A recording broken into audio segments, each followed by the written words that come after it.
السلام علیکم ورحمۃ اللہ وبرکاتہ۔ بسم اللہ الرحمن الرحیم۔ الحمد للہ والصلاة والسلام علی رسول اللہ وعلی آلہ وصحبہ ومن والاه وبعد۔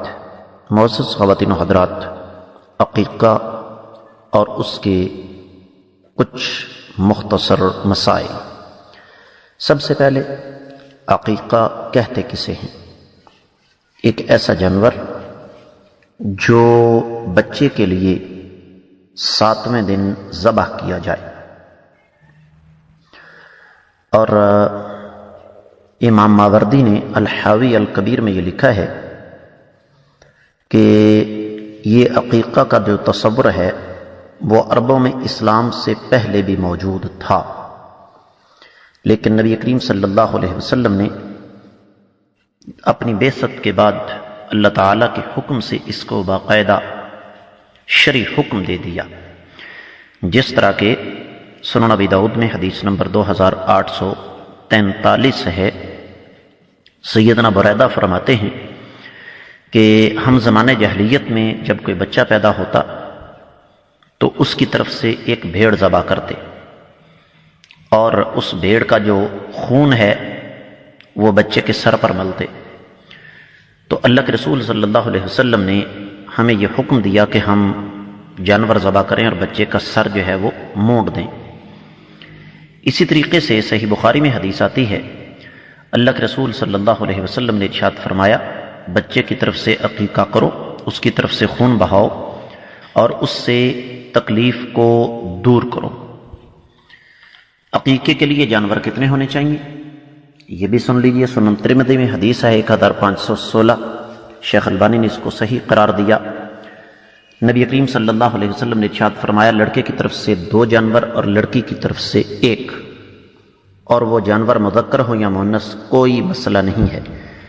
اور یہی الفاظ سیدہ عائشہ رضی اللہ تعالی عنہا کے بھی ہیں نبی کریم صلی اللہ علیہ وسلم کے واسطے سے، سنن ترمذی میں حدیث نمبر 1513۔ اور بظاہر یہ معلوم ہوتا ہے کہ عقیقہ جو ہے وہ بے شک مذکر جانور کا کیا جائے یا مؤنث کا کیا جائے، اس میں کوئی فرق نہیں ہے۔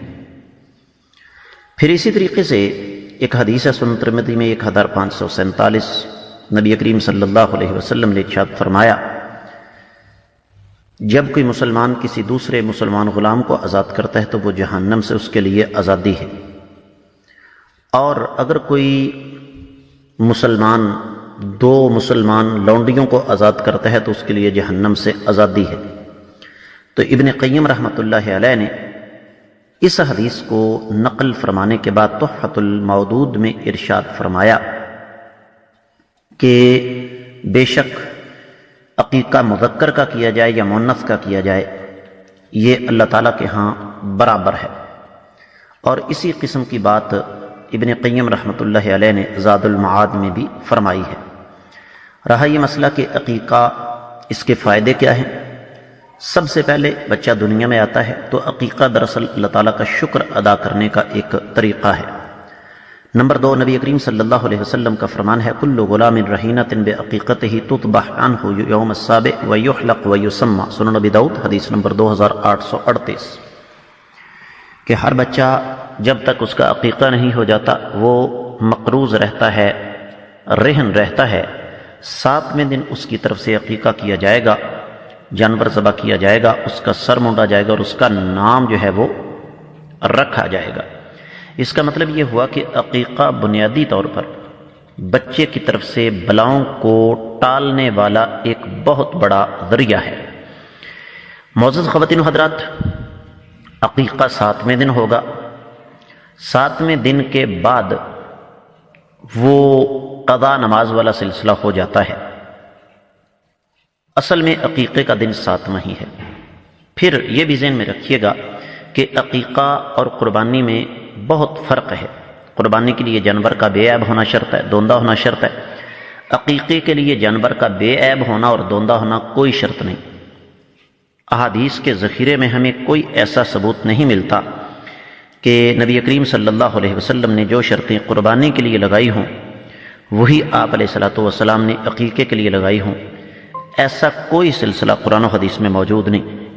اس کا مطلب یہ ہوا کہ عقیقے کا جانور اگر چھوٹی عمر کا ہے یا اس میں کوئی تھوڑا بہت عیب اور نقص ہے تو اس میں کسی قسم کا کوئی حرج نہیں، لیکن عقیقے کے لیے چھوٹے جانور ہونے چاہیے، جس طرح کہ صحیح حدیث میں آتا ہے۔ نبی کریم صلی اللہ علیہ وسلم نے، سنن ابی داؤد سنن نسائی میں صحیح حدیث ہے کہ نبی کریم صلی اللہ علیہ وسلم نے سیدنا حسن اور سیدنا حسین رضی اللہ تعالیٰ عنہما کی طرف سے چھوٹے جانور ذبح کیے۔ یہ جو مسئلہ ہے نا کہ 3 بیٹے اور 1 بیٹی، 3 دونی 6 اور 1 7، ایک بڑا جانور ذبح کر دو تو معاملہ ختم ہو جائے گا، یہ بات بالکل درست نہیں ہے۔ اسی طریقے سے عقیقے کا جو گوشت ہے اس معاملے میں شریعت آپ کو فری ہینڈ دیتی ہے، آپ چاہیں خود کھا لیں، پکا کر کھلا دیں، دعوت کریں، سارا تقسیم کر دیں، دعوت کسی بھی حوالے سے آپ کر لیں، شریعت اس معاملے میں آپ کو قطعی طور پر پابند نہیں کرتی۔ پھر اسی طریقے سے اگر کوئی بچہ بڑا ہو چکا ہے اور آپ کو پتہ نہیں تھا تو فوری طور پر اس کا عقیقہ کریں۔ یہاں ایک بات آ جاتی ہے کہ استاد جی اگر کسی کے پاس استطاعت نہ ہو، یہ سوال دراصل ہم اس وجہ سے اٹھاتے ہیں کہ ہمیں اسلامک کلچر کا پتہ نہیں۔ جب ہمیں اس بات کا علم ہے، 2 باتیں ذہن میں رکھیے۔ پہلی بات تو یہ کہ جو آدمی یہ سوال کرتے ہیں نا کہ استاد جی ہمارے پاس استطاعت نہیں، کیا کریں، وہ اپنے بیٹے کی پیدائش پر 50,000 کی مٹھائی پتہ نہیں کہاں سے تقسیم کر دیتا ہے۔ 50,000 کی مٹھائی ہم تقسیم کر دیتے ہیں، 7-7 8-8 ہزار کے 2 چھوٹے چھوٹے جانور عقیقے کے لیے ذبح نہیں کر سکتے۔ پہلی بات تو یہ ذہن میں رکھیے۔ دوسری بات یہ ہے کہ اگر ہمیں پتہ ہے کہ فلاں آدمی غریب ہے، رب کائنات نے اسے بیٹا عطا فرمایا ہے، تو ہم بیٹے کی مبارکباد دیتے ہوئے 2-4-500 ہزار اپنی جیب سے نکال کر اس کو دے دیں تاکہ وہ آدمی آسانی کے ساتھ عقیقہ کر سکے۔ لیکن یہ بات ذہن میں رکھیے گا کہ عقیقہ بہرحال ضروری ہے اور یہ ذمہ داری ہے بنیادی طور پر والد کی۔ یہ جو ہم ہر چیز بچے کے ننیال پر پھینک دیتے ہیں نا، یہ شریعت کا مزاج نہیں، یہ ہندوؤں کا طریقہ ہے کہ ساتھ بیٹی بھی دو اور ساتھ ساری عمر پھر بیٹی کے ساتھ ساتھ دوسرے لوازمات بھی ہمیں دیتے رہو۔ تو یہ کچھ عقیقے کے موٹے موٹے مسائل تھے۔ میں انشاءاللہ اللہ تعالیٰ سے پر امید ہوں کہ یقیناً یہ آپ کو اچھی طرح سمجھ آگے ہوں گے۔ جن بچوں کے عقیقے نہیں ہوئے ان کے فوری طور پر عقیقے کیجئے۔ اللہ تعالیٰ کی بارگاہ میں دعا ہے کہ رب کائنات ہمیں اپنی زندگیاں قرآن و سنت کے قالب میں ڈالنے کی توفیق عطا فرمائے۔ السلام علیکم ورحمۃ اللہ وبرکاتہ۔